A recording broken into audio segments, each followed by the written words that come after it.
അങ്ങനെ Thiruvananthapuram corporation മേയറായി V Rajesh ചുമതലയേറ്റു. തുടക്കത്തിൽ തന്നെ അദ്ദേഹം ഒരു വെടി പൊട്ടിച്ചു. എന്താണെന്നല്ലേ? സ്മാർട്ട് സിറ്റിയുടെ ഭാഗമായി കോർപ്പറേഷൻ KSRTCക്ക് നൽകിയ 113 ഇലക്ട്രിക് ബസ്സുകൾ നഗരത്തിൽ മാത്രം ഓടിയാൽ മതിയത്രേ. ഇത് കേൾക്കേണ്ട താമസം സംഘി ഹാൻഡിലുകൾ സോഷ്യൽ മീഡിയയിൽ ആവേശം കൊണ്ട് തുള്ളിച്ചാടി. KSRTCക്ക് ചെക്ക് വെച്ച് മേയർ എന്നിങ്ങനെ പഞ്ച് ഡയലോഗുകളുമായി കാർഡും വാർത്തകളും ഇറങ്ങി.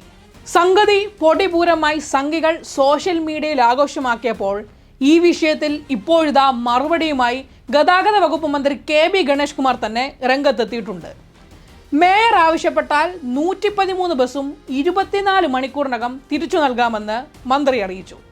പക്ഷേ KSRTC 180 ബസ് തിരുവനന്തപുരം നഗരത്തിൽ ഓടിക്കുമെന്നും മന്ത്രി വ്യക്തമാക്കി. കേരളത്തിലെ ജനങ്ങളെ, തിരുവനന്തപുരത്തെ ജനങ്ങളെ ബുദ്ധിമുട്ടിക്കില്ല.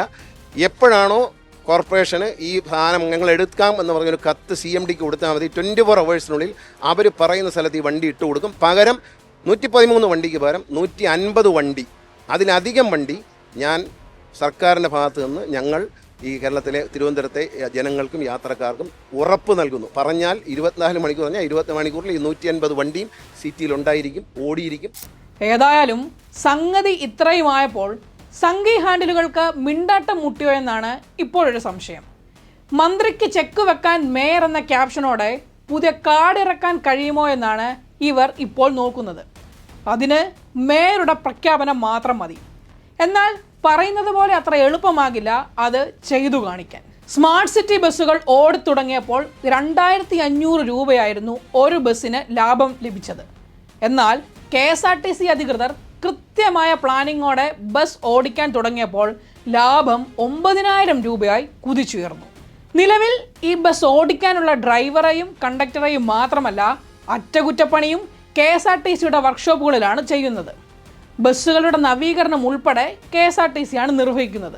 വീരവാദം മുഴക്കി ഈ 113 ബസ്സും ഏറ്റെടുത്താൽ പാർക്കിങ്ങിനുള്ള സ്ഥലവും അറ്റകുറ്റപ്പണിയും ജീവനക്കാരെയുമെല്ലാം കോർപ്പറേഷൻ തന്നെ കണ്ടെത്തേണ്ടി വരും. ഇലക്ട്രിക് ബസ് നഗരത്തിന്റെ സമീപ പ്രദേശങ്ങളായ പോത്തൻകോട്, വെമ്പായം, വട്ടപ്പാറ, നെടുമങ്ങാട്, നെയ്യാറ്റിൻകര, ബാലരാമപുരം എന്നിവിടങ്ങളിലേക്ക് സർവീസ് നടത്തുന്നതാണ് മേയറുടെ പ്രധാന പ്രശ്നം.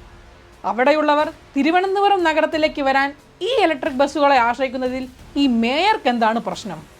ഇനി മറ്റു കേന്ദ്ര പദ്ധതികളെ പോലെ ഈ പദ്ധതിയും കേന്ദ്രത്തിൻ്റേത് മാത്രമാണെന്ന് കരുതേണ്ട. ഇലക്ട്രിക് ബസ് വാങ്ങാനും മറ്റുമായി കേന്ദ്രം ചെലവഴിച്ച അത്രയും തുക തന്നെ സംസ്ഥാനവും ചെലവഴിച്ചിട്ടുണ്ട്. ഇലക്ട്രിക് ബസ് ആയതുകൊണ്ട് തന്നെ ബാറ്ററി മാറ്റുന്നതിനുൾപ്പെടെ ഭീമമായ ചെലവാണ് വരുന്നത്. ബസ് ഒന്നിന് ബാറ്ററി മാറാൻ 27 ലക്ഷം രൂപ ചെലവാകുമെന്ന് മന്ത്രി തന്നെ വ്യക്തമാക്കിയിട്ടുണ്ട്. ഈ കാശുണ്ടെങ്കിൽ ഒരു ഡീസൽ മിനി ബസ് വാങ്ങാനാകുമെന്നും ഗണേഷ് കുമാർ പറയുന്നു. വസ്തുതകൾ ഇങ്ങനെയായിരിക്കെയാണ് മേയറുടെ ഹീറോയിസം എന്ന് പറഞ്ഞ് സംഘി ഹാൻഡിലുകൾ ആഘോഷിക്കുന്നത്. 113 ബസ്സുകളും കോർപ്പറേഷൻ ഏറ്റെടുത്ത് ലാഭത്തോടെ ഓടിച്ചു കാണിച്ചിട്ട് പോലെ ഈ തുള്ളിച്ചാട്ടവും ആഘോഷവുമൊക്കെ.